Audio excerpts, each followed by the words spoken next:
এটা অত্যন্ত অত্যন্ত লজ্জাজনক একটা ফলাফল আমাদের জন্য। এটা নিয়ে কোনো সন্দেহ নাই, এটা নিয়ে কোনো ধরনের লুকোচুরি করার কোনো কিচ্ছু নাই। এটা বাস্তব সত্য, এটা কোনোভাবেই হওয়ার কথা ছিল না। এবং আপনারা জানেন যে কেবল 42% ভোটাররা এভারেজে ভোট দিতে এসেছে।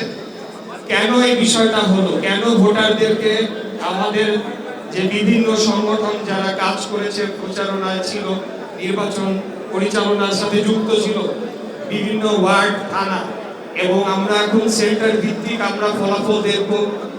ওই সেন্টারের ডেমোগ্রাফি, অর্থাৎ নারী পুরুষ বিভিন্ন কোন বয়সের ভোটাররা রয়েছে, এইগুলো আমরা পর্যালোচনা করব।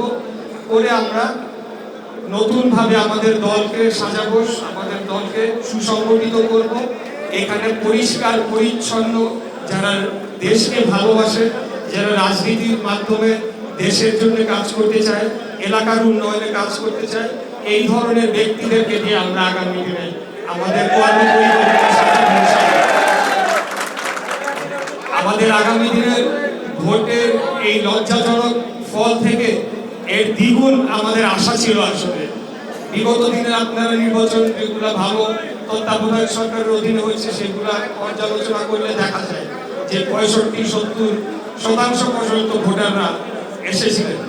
তো আমি বিশ্বাস করি আরো যদি বেশি সংখ্যক ভোটাররা আসতেন এবং আমরা যদি আরো সিরিয়াস থাকতাম, তাহলে অবশ্যই আমাদের এই ফলাফলটা যেটা হয়েছে সেটা হতো না, আমাদের কাঙ্ক্ষিত ফলাফলটা আমরা পেতাম। দ্বিতীয় বিষয়, এখন আমরা অত্যন্ত কঠোর অবস্থানে যাব। যারা আমাদের দলের নাম ব্যবহার করে কোনো বিন্দু মাত্র চুল পরিমাণ কাউকে কষ্ট দিবে, কারোর কোনো ক্ষতি করার চেষ্টা করবে, অন্যায়ভাবে কারো কিছু দাবি করবে, অন্যায্য কিছু দাবি করবে, এগুলা ব্যাপারে একেবারে আমরা জিরো টলারেন্স নীতিতে আমি আর হামিদ আঙ্কেল যাবো ইনশাআল্লাহ। এখন এই ঢাকার এই অঞ্চলে আমরা দুজন সংসদ সদস্য হয়েছি দলের পক্ষ থেকে। আর একটু বৃহত্তর অঞ্চল যদি আপনারা দেখেন, এটা আমাদের দায়িত্বের মধ্যে পড়ে। আমি দেখে নিতে চাই কত বড় সন্ত্রাসী, কত বড় মাদকের ডিলার, কত বড় মাফিয়া বাংলাদেশে আছে। আমরা দুজন যেখানে যাব সেখানে আগে ছিল যুবলীগ, তারপরে তমুক লীগ, তারপরে শহীদ চেয়ারম্যান, অমুক ডাকাইত শহীদ, বহু সন্ত্রাসী দেখেছি। সব সন্ত্রাসীদেরকে, কোন সন্ত্রাসীদেরকে আগামী বাংলাদেশে আমরা প্রশ্রয় দেব না। এটা আমাদের স্পষ্ট কথা, এটা আর হবে না। বাংলাদেশ হবে জনগণের বাংলাদেশ। আমরা কেন এই কঠোর অবস্থানে যেতে চাই? এর মাধ্যমে যত ধরনের অবৈধ কার্যকলাপ, ব্যবসাপাতি একটা এলাকায় হয়, মাদক সহ অন্যান্য চাঁদাবাজি যা যা আছে, গণপরিবহন, এগুলা যখন বন্ধ হবে তখন আমাদের আইন শৃঙ্খলা পরিস্থিতি ধীরে ধীরে ভালো হবে এবং এখানে একটা বসবাসের জন্য আমরা নগরী গড়ে তুলতে পারবো। আর আমাদের বক্তব্যের মধ্যে আমরা ইতিমধ্যে বলেছি, গ্যাস সংকট এখন আমাদের 1 নম্বর প্রায়োরিটি। এখন আমাদের, আপনারা জানেন যে সরকার গঠনের প্রক্রিয়া চলছে, পুরোপুরি এখনো সেটা হয় নাই। যেদিন এটা হয়ে যাবে, আমি হামিদ আঙ্কেলকে নিয়ে আমি যাব, যেই তিতাস অফিসে গিয়ে তাদের সবচেয়ে বড় কর্মকর্তাদের সাথে বসে দ্রুততম সময়ে কিভাবে এই সমস্যার সমাধান করতে হবে এবং তাদের জন্য কি ধরনের সাপোর্ট লাগবে সেগুলো আমরা দিয়ে আসবো ইনশাআল্লাহ। এটা আমাদের কমিটমেন্ট, এটা আমাদের নাগরিকদের কাছে কথা। এটা হতে পারে যে বাংলাদেশের অনেক বড় বড় সমস্যার মধ্যে এটা ছিল, কিন্তু আমাদের কাছে কিন্তু এটা সবচেয়ে বড়।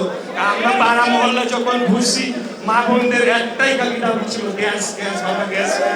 আমরাও কোথায় যাচ্ছি যে আমরা গ্যাসটা ঠিক করে দেব।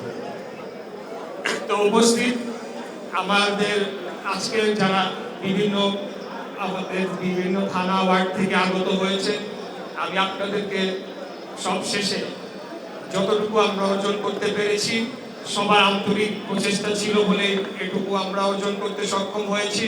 কারণ আপনারা জানেন যে এটা ইতিমধ্যে স্পষ্ট যে এক ধরনের ইঞ্জিনিয়ারিং এর চেষ্টা ছিল। তো যাই হোক, আমরা এখন সেই সব বিষয় যেটা আমাদের সবচেয়ে প্রয়োজন, আগামী দিনগুলোতে যে কয়েকটা কর্মসূচির কথা বললাম, এগুলা কিন্তু ওই আমি মুখে মুখে একদিন এসে বললে বাস্তবায়ন হবে না। আপনাদেরকে নিয়ে আমার যেভাবে আমরা বিভিন্ন এলাকায় ঘুরে বেরিয়েছি, প্রত্যেকটা এলাকায় আবার যেতে হবে। আমরা প্রতি সপ্তাহে যেভাবে আমরা কর্মসূচি করেছি ওইটা তো প্রচারণা ছিল, এখন আমরা কাজের জন্য বিভিন্ন ওয়ার্ড পরিদর্শন করব, মহল্লা পরিদর্শন করব এবং প্রতি সপ্তাহে এটা চলমান থাকবে। প্রতিদিন অন্তত একটা ওয়ার্ডের কয়েকটা রাস্তা ঘুরে দেখার। হ্যাঁ হ্যাঁ আচ্ছা, তো আমরাও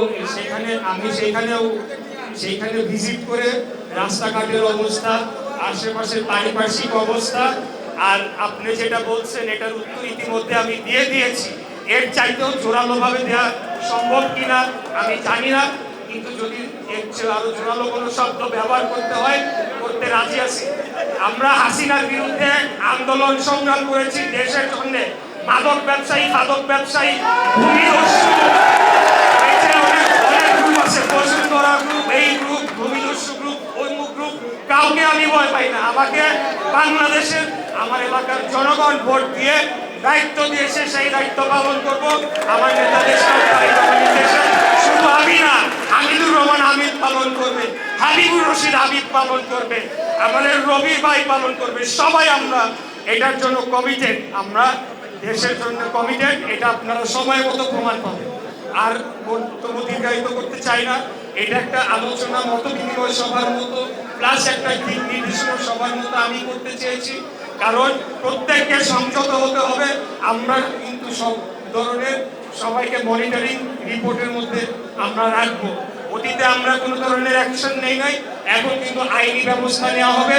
আমরা আমাদের এত সুন্দর দল, এত জনপ্রিয় দলকে কিছু লোকজন এসে নষ্ট করবে, আমরা সবাই ক্ষতিগ্রস্ত হব।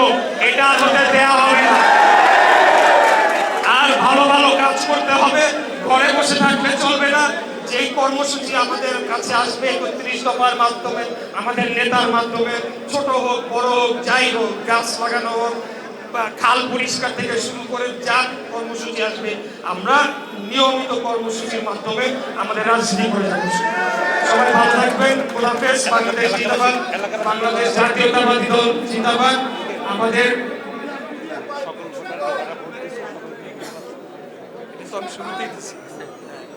আমি আজকে আমাদের উপস্থিত সাংবাদিক ভাই এবং অন্যান্য যারা রয়েছেন ওয়ার্ড এবং থানা নেতৃবৃন্দের মাধ্যমে এলাকাবাসী সকলে যারা আমাকে ভোট দিয়েছেন তাদের আমি আর ধন্যবাদ দিয়ে কি বলবো। আমি মহান আল্লাহ তাআলার কাছে দোয়া করি যাতে তারা আমার উপর যে আস্থাটা রাখেছে সেটার প্রতিদান যাতে আমি সঠিকভাবে দিতে পারি।